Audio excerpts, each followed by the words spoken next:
গোপন সংবাদের ভিত্তিতে আজ 31 মে 2025 তারিখ শনিবার সকাল 5টায় কোস্টগার্ড পূর্ব জোন অধীনস্থ কোস্টগার্ড স্টেশন টেকনাফ এবং টেকনাফ থানা পুলিশের সমন্বয়ে টেকনাফ থানাধীন দমদমিয়া নেচার পার্ক এলাকায় একটি বিশেষ যৌথ অভিযান পরিচালনা করা হয়।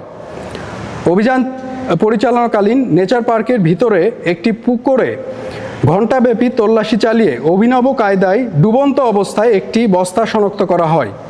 পরবর্তীতে উক্ত বস্তাটি উদ্ধার করে তল্লাশি চালিয়ে বস্তা হতে 10টি হ্যান্ড গ্রেনেডের ডেটোনেটর, পুকুর পাড়ে বিক্ষিপ্ত অবস্থায় পড়ে থাকা 27 রাউন্ড রাইফেলের গোলা, 2 রাউন্ড পিস্তলের গোলা এবং 2 লিটার দেশীয় বাংলা মদ জব্দ করা হয়।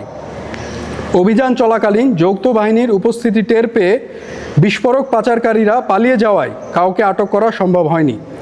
জব্দকৃত হ্যান্ড গ্রেনেড, ডেটোনেটর, তাজা গোলা ও মাদকদ্রব্যের পরবর্তী আইনানুগ ব্যবস্থা গ্রহণের কার্যক্রম প্রক্রিয়াধীন রয়েছে।